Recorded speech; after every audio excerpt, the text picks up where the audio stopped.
که چیرې یو سړی راولاړ سو دا خبره یې وکړله چې یاره دا ژره پرېښول دا د شیطان کار دی، ژره پرېښول دا د شیطان کار دی، او هر صوفي چې دی دا دروغجن دی، دا دروغ وایي. اوس علما فرمایي وای د پیغمبر علیه الصلاة والسلام د سنت ادنا سے ادنا سنت، ادنا سے ادنا سنت توهین کول، اهانت کول، په حقارت ورته کتل، په کم نظر ورته کتل، انسان په دې خبره ډایرکټ د دین او د اسلام څخه خارجېږي وځي. هېڅ یوه ذره شک په دې کې نشته. ژره خریل دا ګناه ده، صحیح شو، ژره نه پرېښول دا ګناه ده. او که چیرې دا ژره ته مطلب په کم نظر ورته ګورې او دا وایه چې دا د شیطان کار دی، او دا وایه چې هر ژرې والا چې دی هغه خاینان دي، دا وایه چې ټول صوفیان چې دی هغه دروغزنان دي، دا وایه چې ورسه په جیل کې وګوره ټول صوفیان چې دی هغه بندیان دي، نو ستا په فکر دې ژرې په ده دا ګناه وکړه، دې ژرې په ده باندې غلا وکړه، دې ژرې په ده باندې مطلب دا ناجایزه وکړله. نو لہذا د الله د رسول و سنتو ته په کم نظر کتل، حقارت کول، د هغه توهین کول، دا چیز دی انسان له اسلام خارجي و کفر ته رسوي. علامه ابن حجر حیتمی دا ډېر لوی عالم تېر سوی دی، دی فرمایي عزیزانو دا ایمانونه چې الله موږ تاسو ته راکړي دي دا عاریتن دي، عاریتن. عاریتن دا معنا ده لکه چې په کورو کې کله د چا د لاس ریړۍ په کار سي، کله کلنګ په کار سي، کله بیلچه په کار سي، کله مطلب یو ټیبل په کار سي، پلانۍ شی په کار سو، د همسایګانو کرال ورکې وایي دا ستۍ پلانۍ شی راکړئ موږ به څه کار ځینې واخلو بېرته بیا در واستوو. لکه دا کلنګ و بیلچه و د لاس ریړۍ و ټیبل دا عاریتن د خپل کار دی ځینې واخیستی، که سهار و که غرمه و که ماښام و بېرته راواستوه، دغسې خبره ده. دا د ده نه دي دا شیان. دا ایمان زما و ستا ټیکن نه ده، دا چې د الله خوښه یې و هغه ته تر مرګه ورنصیب کوي، چې د الله نه یې خوښه و هغه ته کال ورنصیب کوي، چې د الله نه یې خوښه هغه ته ورځ ورنصیب کوي، چې د الله نه یې خوښه و هغه ته یو سیکنډ هم نه ورنصیب کوي. صحیح سلو ما او تا به دا نه وایي چې بس زه مسلمان، چې زه مسلمان سوم نو لهذا د کفر دروازه بنده ده، که ما هر څه کول زه به مسلمان پاته یم. دا خبره نه ده، قطعا د دې خبرې نه اجازه سته، نه الله رب العزت دغه ترتیب و ما او تا ته ایښی دی. کله به انسان کمزورې خبره وکړي انسان منافق کېږي. لکه یو سړی درواغ وایي، اوس مسلمان خو درواغ نه وایي، دا معلومه خبره، مسلمان درواغ نه وایي. نو که مسلمان درواغ وویل اوس دې ته ما او تا دروغجن ویلی سو که نه سو ویلی سو چې دا دروغجن دی، نو دغسې یو مسلمان دی لکه چې دی درواغ ویلی سي د هغه کوم کفر هم اختیارولی سي. بیا که چیرې علما فرمایي یو چا مطلب ژره پرېښه و تللی و په تبلیغ کې، له تبلیغه رالی بریتون یې خریلی و، نو بیا کور والا ورته دا څه منحوسه چهره دې جوړه کړې ده، دا څه منحوسه چهره دې جوړه کړې ده. اوس په دا خبره دا د چې چهره جوړه کړې ده دا د چا د محمد رسول الله سنت یې راژوندي کړې ده، په دې خو نه شک نشته. خریل یې ګناه ده او توهین د شي کول دا کفر ده، په دې کې یوازې ولمنځ نه کول دا ګناه ده. که یو سړی وایي زه ګر لمونځ نه منم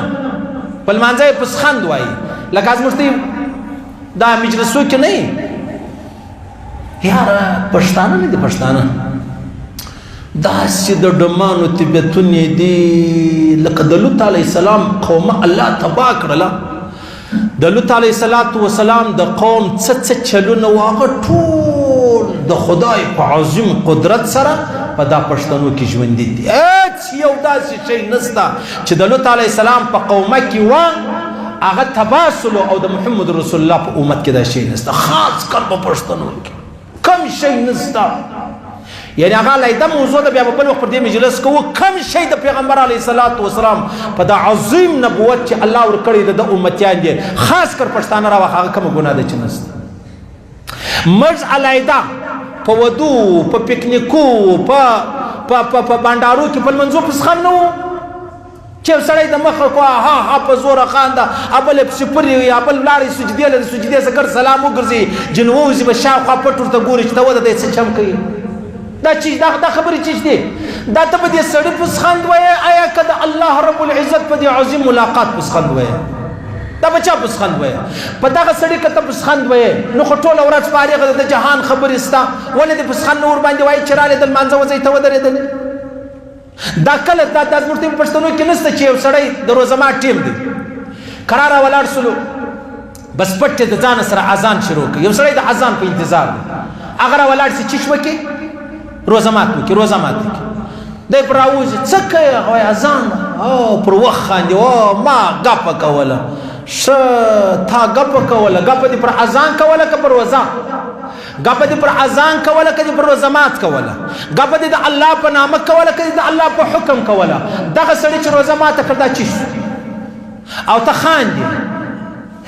دا څونه درنې خبرې نه دي دا زما ستا په معاشره کې نه دي ژوندی بیا به یو سړی څنګه د ایمان سره پاتېږي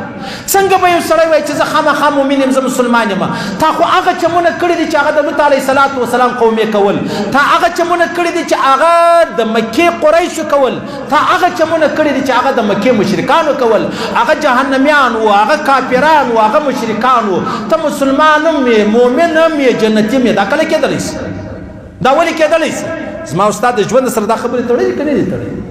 په لمانځه چې پښتانه څومره مسخرې کوي پنجابیان لمونځ نه کوي نه کوي خبره خلاصه ده لیکن ما او تا د لمانځه سره سره څومره مسخرې نه کوو مذاق نه کوو ګپ نه کوو په لمانځه کې بیا موږ څه چم نه کوو اتڼ نه کوو شروع په لمانځه کې موږ امام پر دا بله خوا نه راواړو کړي مې دی بیا څنګه ته مسلمان پاتېږي ولې پاتېږي پر چشمه پاتېږي انسان نو لهذا علما فرمایي که یوې زنانې خاوند یې تللی و تبلیغ کې تللی و جهاد لره تللی و یو خانقاله د یو پیر پر لاس یې بیعت کړی و د هغې خوا چې رالی بیا د څه کړي و ژر یې پرېښی و برېتونه یې خریلي و زنانې ورته ویل کوروالا یا هر چا ورته ویله څه منحوسه چهره دې پرېښې دا څه منحوسه مخ دې دی په دا خبره انسان کافر کېږي کافر کېږي که زنانې ورته وویلې نو دا زنانه په دې خبره کافره سوله او نکاح بالکل ولاړه ماته سوه او ختمه سوه نکاح ماته او ختمه سوله ډېر ملایان پر ما کله کله تقریر مقریر کوي ما وایي برېتونه خرئې تا برېتونه وګوره خریل وګوره سبحان الله زه بیا ورته وایم زه هم برېتونه چې یو سړی د خپلې کور والا سره زوړ سي د یوه کیلو پیاز پسې ته راایستلی او تا لوی برېتونه پرېږدي بده خبره نه ده دومره برېتونه پرېږدم والله خو سل مزدوران هم وساتم ته د کور والا هغه یو مسخراچي وایي د کور والا پر لاس لوی سولې تا برېتو ته پر چش تا ورکړی دی بیا خو برېتونه ډېر دا برېتونه نه دي برېتونه دا دعوه ده دعوه یو سړی چې برېتور دا دعوه ده چې زه غیرتمن هم یم زه دسترخوان هم لرم زه ډېر شجاع هم یم زه ډېر دلاور هم یم چې هلته سلنډر پټاو شوی نه بیا د دې غټو برېتو سره منډه وایي د هغه دا څه دي چې ویې خرئ صحیح سلو د برېتو خپل ځای دی او که ځای نه و بیا نو مه ګایږه په کال د کشمیر ویډیو ګورې مسلمانانو د کافرانو جهاد هغه د امریکایانو طالبانو ویډیو یې کتلې دی په دې مجاهد سو دی غټ سړی سو د برېتو ته تا ورکړه یاره د تا والا معلوم دی ستا سره نه مسجد امام یې په 4.5 روپۍ هغه مشر مقتدی دی لکه د ښځې خاوند څونه درجه لري څو مرتبه لري څو احترام لري دغومره احترام 4.5 روپۍ تور کړی تا برېتو ته تا ورکړی برېتونه به نه سره یادوو که مې یادول بیا پر رښتیا میدان سره یادوو نو که چا ورته ویله دا څه منحوسه چهره دی دا څه منحوسه مخ دې نیولی دا په دا خبره صحیح کافر کېږي اوس څه کول پکار دی را روانه جمعه بیا پر دغه مجلس کوم تجدید د ایمان څه ته ویل کېږي تجدید د نکاح چې سړی کافر سو څنګه به مسلمان کېږي بیرته یو سړی کوروالا ورباندې طلاق سو بیرته به نکاح څنګه تړي دا ټولې خبرې بیا هم درته کوم ضروري خبرې مې پاته دي خو بس کم سے کم دومره خو وسوله چې ما تا سره خبر یو چې یار په پلاني مجلس کې مې دا خبره تر خوله وتلې ده یا الله معافي غواړم خاص پر هغه خبره معافي غواړم چې لما سوې ده یا په پلاني مجلس کې ما دا پلاني غلطه خبره په مسخرو په ګپ په بانډار په پکنیک کې کړې ده هغه هم د کفر خبره ده اسلام چې لچا ځي دا غږ نور باندې کوي چې زه درسه ولاړم دعاوې راته کوه.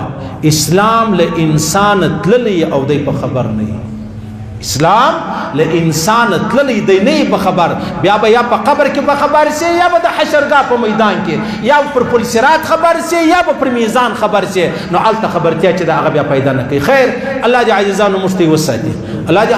هر مسلمان وساتي چې داسې کلمه یې له خولې ووځي چې په هغه الله ناراضه کېږي، په هغه د الله رسول ناراضه کېږي، په هغه انسان د اسلام ووځي، هغه انسان و کفر ته رسوي. الله دې ویل اورېدل قبول منظور وګرځوي. الله دې خپل احکامات د جناب نبی کریم صلی الله علیه وسلم مبارک طریقې را نصیب کړي. الله دې موږ ټولو ته ټول عالم انسانیت ته پر دغه تور ژوند ورکړي او پر دغه تور مرګ ورکړي چې مرې دا وایي لا اله الا الله محمد رسول